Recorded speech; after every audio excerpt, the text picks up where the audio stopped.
সুপ্রিয় বন্ধুরা, আসসালামু আলাইকুম। ব্রাদার্স লফটের পক্ষ থেকে আমি রাকিব আছি আপনাদের সাথে।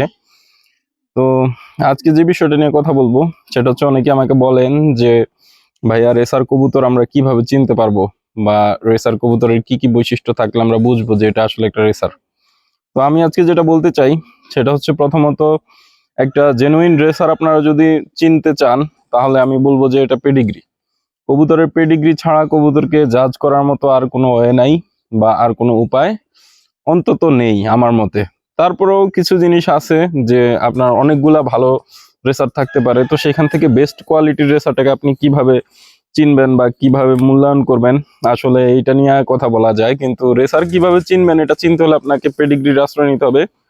তবে সেই পেডিগ্রিটা হতে হবে জেনুইন এবং অরিজিনাল পেডিগ্রি। বর্তমান সময়ে কবুতর জগতে আসলে অনেক কিছুই চলতেছে, সেটা আর আমি নাই বললাম। তো পেডিগ্রি নিয়েও আসলে অনেক কিছু হইতে পারে, এটা আমি জানি না কতটুকু সত্যি কতটুকু মিথ্যা। তবে যারা কবুতর রেস করে বা কবুতর চর্চা করে, ভালো কবুতর যারা চর্চা করে, তাদের কাছ থেকে আপনারা কবুতর সংগ্রহ করলে অবশ্যই জেনুইন জিনিস পাওয়ার সম্ভাবনা 100% থাকবে। তো আমি আজকে বেশি কথা বাড়াবো না, সরাসরি বলতে চাই যে আপনারা একটা জেনুইন রেসার কিভাবে চিনবেন। তো চলুন ভিউয়ার্স, শুরু করা যাক। প্রথমত, আমাদের লফটে যে কবুতরগুলা থাকে সেখান থেকে যারা আমরা নতুন আছি তারা বুঝতে পারি না যে আসলে আমাদের কোন কবুতরটা আমাদের রেসার বা রেস করার কোয়ালিটি কোনটার সবচেয়ে বেশি বা কোনটা সবচেয়ে কম। আমরা এটা বুঝতে পারি না। তো কিছু ক্রাইটেরিয়া আছে, আসলে এটা আমার কথা না। যারা অনেক বড় বড় কবুতর পালে, কবুতরবাজ, তারা আসলে এই জিনিসগুলোর উপরে অনেক ধারণা দিয়েছেন, অনেক ভিডিও আছে ইউটিউবে, দেখবেন। তো প্রথমত আমরা দেখি যে কবুতরটার চেহারা। আগে একটা কথা আছে না, যে আগে দর্শনধারী পরে গুণ বিচারী।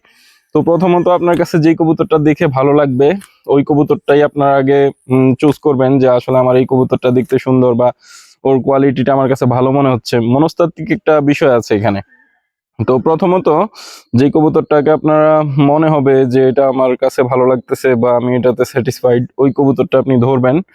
ধরে এরপর ওর শেপটা দেখবেন, যে ওর এইখানে যেই ঠোঁটের যে শেপটা, আমি একটু দেখাই আপনাদেরকে। এইখানে দেখেন, দেখতে পাচ্ছেন যে ওর একদম এইখান থেকে এখান পর্যন্ত এক সরল রেখা আছে। এখানে কিন্তু কোনো ভাঁজ নেই বা অন্য কোনো কিছু নেই, এখানে একদম সোজা আছে, সোজা বরাবর থাকবে। এই জিনিসটা স্কেলের মতো একদম সহজ থাকবে এবং এটা ডাউন শেপের মতো হবে। ওর মাথাটা হবে কিছুটা ছোট টাইপের। তো চোখের বিষয়টা এখানে একটা ব্যাপার আছে। চোখে আসলে অনেকে অনেক কিছু দেখে, আবার অনেকে কিছুই দেখে না। যাদের পেডিগ্রি ফলো করেন যারা, তাদের জন্য আসলে এগুলা কোনো কাজেই আসবে না। আমি যে কথাগুলো এখন বলতেছি, আসলে যারা নতুন, যারা অনেক কিছু জানেন না আমার মতো, তাদের জন্য এই বিষয়গুলো হয়তো কিছুটা হেল্পফুল হইতে পারে। যে বাজার থেকে একটা কবুতর কিনলেন আপনারা, একটু ভালো মানসম্মত, যাতে ওটা দিয়ে আপনারা কিছুটা পাল্লা টাল্লা করতে পারেন বা ব্যক্তিগতভাবে রেস্ট টেস্ট কিছু করতে পারেন, এই জন্য আসলে এই কথাগুলা বলা। তো কেউ মনে কিছু নিবেন না। তো এটা হচ্ছে প্রথম শর্ত, যে কবুতরটার ঠোঁট থেকে একদম মাথা পর্যন্ত এক সরল রেখায় থাকবে। দেন হচ্ছে এর ফেদার। এর ফেদারে কোনো গ্যাপ থাকবে না ভিউয়ার্স। তো এইখানে দেখতে পাচ্ছেন যে এইখানে যে ফেদারটা ওর, আমি যে এতটুকু মেলে রাখছি, কিন্তু তারপরে দেখেন ওর এইখান থেকে কিন্তু ফেদার গুলা কিন্তু এইরকম ভাবে গ্যাপ হয়ে যায় নাই। কিছু কবুতর আপনারা খুললে দেখবেন যে এখান থেকে অনেকটুকু গ্যাপ হয়ে যায়, তো ওই কবুতর গুলো আপনারা নিবেন না। আর আরেকটা বিষয় একটু বলি, এইখানে দেখেন, এইখানের এই শেষ তিনটা ফেদার কিন্তু অবশ্যই কিছুটা গ্যাপ থাকা ভালো। তখন যখন সে কবুতরটা ফ্লাই করবে তখন কিন্তু এই ফেদারের গ্যাপ দিয়ে ওর বাতাসটা কেটে বের করে দেয়। আর সে কিন্তু দূর দূরান্ত ডিস্টেন্স পাড়ি দিয়ে কিন্তু আপনার বাসায় হোম ব্যাক করে। তো কবুতরের ক্ষেত্রে মেইন হচ্ছে ব্লাড লাইন। একটা কবুতরের ব্লাড, ওর বংশগত যত ভালো রেজাল্ট থাকবে, রেস্ট রেজাল্ট থাকবে, সে তত ভালো করতে পারবে। তো এটাই হচ্ছে আসলে মেইন, কবুতরের মেইন হচ্ছে ব্লাড লাইন। ব্লাড লাইনের চর্চার জন্য আমরা যারা কবুতর পালি তারা অনেক টাকা খরচ করি। আসলে এটা তো আমাদের শখ। একটা কবুতরের ব্লাড লাইনের জন্য মানুষ কিনা করতে পারে অনেক কিছু, অনেক ত্যাগ তিতিক্ষার পরে একটা কবুতর মানুষের লফটে রেজাল্ট করে। এটা আসলে যারা রেস করে, যারা কবুতর পালে, এটা একমাত্র তারাই অনুধাবন করতে পারে। একটা কবুতরকে গড়ে তোলা যে কত কষ্টের কাজ, এটা আসলে আমরা যারা কবুতর পালি তারাই আমরা বলতে পারবো। তো ভিউয়ার্স, গেল ফেদারের বিষয়টা। আর ফেদারের আরেকটা বিষয় আছে, যে আপনারা যখন এই যে ফেদারটাকে আপনারা যখন এইভাবে ধরবেন, ধরার পর এইভাবে ছেড়ে দিলে অনেক কবুতরের পাক দেখবেন এখানে ঝুলে থাকে, নিচে এইভাবে ঝুলে পড়ে যায়, বা ওর ফেদারে কোনো টান থাকে না। তো এরকম কবুতর না নেওয়াই ভালো। তো ওই কবুতরটা যখন আপনি এভাবে ধরবেন, ধরার পর যখন ছেড়ে দিবেন তখন কিন্তু সে ফেদারটাকে টেস্ট করে এভাবে নিয়ে আসবে ওর বডির সাথে। মনে হবে যেন এখানে একটা স্প্রিং লাগানো আছে। এই জিনিসটা আপনারা বুঝতে পারবেন। আর আরেকটা বিষয় বলি যে আপনাদের এই যে হাতের আঙ্গুল দিয়ে এইখানে ওর ফেদারের নিচে এই জায়গাটাতে আপনারা দেখবেন যে কতটুকু জায়গা, আপনি যখন এই যে আঙ্গুলটা দিচ্ছেন তখন এখানে কতটুকু যাচ্ছে এই জিনিসটা খেয়াল করবেন। এটা যেন এটুকুর বেশি যেন না হয়, এটা না হয়। আর আরেকটা জিনিস দেখবেন যে এইখানে যেন অতিরিক্ত মাংস না থাকে। এখানে অতিরিক্ত মাংস থাকলে কিন্তু এখানে কবুতরটা কিন্তু ভালো ফ্লাই করে না সচরাচর, আমি যতটা দেখছি। আর আরেকটা বিষয় হচ্ছে কবুতরের এই যে সামনের সিনার যে অংশটা, এটা অবশ্যই চওড়া হবে এবং পিছনের অংশটা যতটা চিকন নিতে পারেন আপনি, যতটা চিকন, এটা আসলে ব্যালেন্সের ব্যাপার, আমরা যেটা বলি লেজ আর ওর যে যে বোনটা এখানে যেটা, এটা কিন্তু অবশ্যই শক্ত এবং চওড়া থাকতে হবে এতটুকু পর্যন্ত। তারপর আপনি এই যে লেজের ব্যাপারটা দেখেন চিকন, ঠিক আছে। আর এইখানে দেখেন ওর যে বুকের হাড়টা, এটা অনেকটাই চার আঙ্গুল টাইপ, চার আঙ্গুল মতোই হবে, ঠিক আছে। এটা আসলে একটু বড় সাইজের কবুতর হালকা।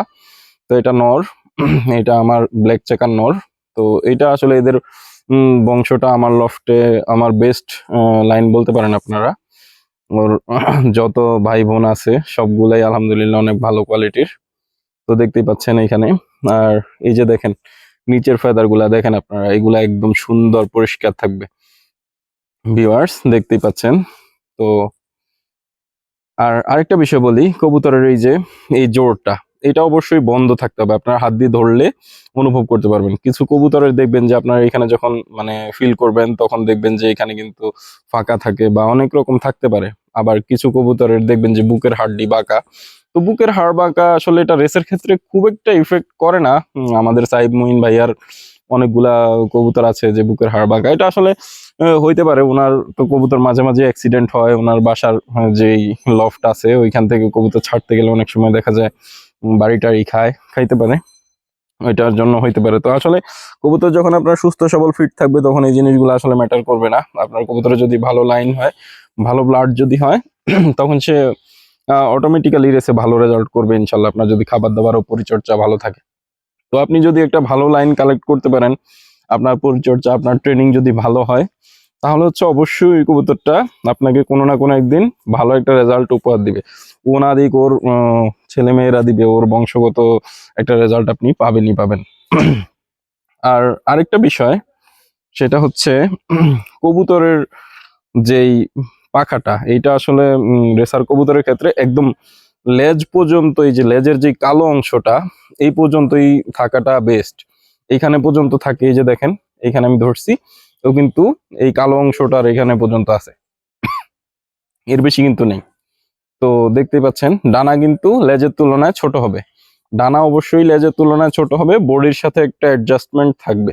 আপনি হাতে ধরলেই বুঝবেন যে এই কবুতরটা আসলে মানে কিরকম ফিল হচ্ছে। আর এইখানে এইখানে যদি আপনারা ধরেন, এইখানে ধরলে ভিতরে একটা ভাইব্রেশন আপনারা অনুভব করতে পারবেন। তো এই ভাইব্রেশনটা যদি আপনারা অনুভব করতে পারেন তাহলে এটা আসলে অনেক ভালো কবুতর হিসেবে বিবেচনা করা হয় এই ক্রাইটেরিয়াটা। আর ওর মাসলটা যেন অনেক সফট থাকে এই পাশে, কিন্তু রবারের মতো থাকবে। আপনি ধরলেই বুঝতে পারবেন যে এটা আসলে একটা ভালো কবুতর। ওকে ধরলে আপনার অন্যরকম একটা ফিলিংস আসবে যে এইখানে ওর মাসলটা একদম পিয়ানোর মতো থাকবে। আপনি চাপ দিলে দেবে যাবে, ছেড়ে দিলে আবার ও কিন্তু উপরে চলে আসবে। এটাই ছিল মেইন কিছু ক্রাইটেরিয়া। এরপরও আসলে অনেকে অনেক কিছু দেখেন, চোখের মধ্যে দেখেন, ব্যালেন্স দেখেন। ব্যালেন্সের বিষয়টা একটু বলি, আসলে সব কবুতরে তো আর সব দিকে পারফেক্ট হয় না। কিছু কবুতরের ব্যালেন্স থাকে একদম পেন্সিল ব্যালেন্স, কিছু কবুতরের থাকে হচ্ছে আপনার দুই লেজের উপরে ব্যালেন্স থাকে। কিছু কবুতরের ব্যালেন্স ভালো হয় না, কিন্তু এরপরে দেখা যায় যে ওদের ব্লাড লাইনের কারণে ওরা ভালো রেজাল্ট করে। তো এইটা আসলে মেইন হচ্ছে ব্লাড লাইন। আপনি যদি কবুতরের ব্লাড ভালো হয় তাহলে আপনার যত কিছু হোক সে কিন্তু রেজাল্ট করবে। আপনারা দেখবেন বড় বড় অকশনের মধ্যে কিছু কবুতর থাকে যারা ফার্স্ট প্রাইজ উইনার, ওদের কিন্তু ব্যালেন্স অত বেশি একটা ভালো হয় না অনেক সময় দেখা যায়। তো বেশিরভাগ সময় হয় না এটা, বেশিরভাগ সময় না, খুব রেয়ার। তো আপনারা চাইবেন যারা যেখান থেকে কবুতর কালেক্ট করেন এই জিনিসগুলা বা এই ক্রাইটেরিয়া গুলা দেখে কেনার জন্য। অনেকে নখ দেখে যে নখ আসলে বাঁকা হইতে হয়, অনেক কিছু থাকতে হয় নখের ভিতরে, আসলে এমন কিছু না। তো পা দেখবেন আপনারা একটু যাতে এরকম টাইপের হয়, এরকম বেগুনি টাইপের হয়, একটু সাদা সাদা আস্টা আস্টা থাকে। তো এটা আসলে অনেকে গিরিবাজের ক্ষেত্রে অনেক কিছু বলা যায়, কিন্তু রেসারের ক্ষেত্রে আসলে এই জিনিসগুলা মেইন না। রেসারের ক্ষেত্রে মেইন হচ্ছে ব্লাড লাইন। তো আশা করি সবাই বুঝতে পারছেন যে আসলে একটা ভালো রেসার আপনারা কিভাবে চিনবেন। তো সব রেসারই কিন্তু হুমা লাইন থেকে আসছে বা হুমা কবুতর থেকে আসছে রেসারগুলা, কিন্তু সব রেসার কিন্তু ইয়ে না, সব রেসার হুমা কিন্তু সব হুমা রেসার না, এটা হচ্ছে মেইন বিষয়। তো আপনারা এটা মাথায় রাখবেন, হুমা কবুতর থেকে রেসার আসছে, এটাই হচ্ছে মেইন বিষয়।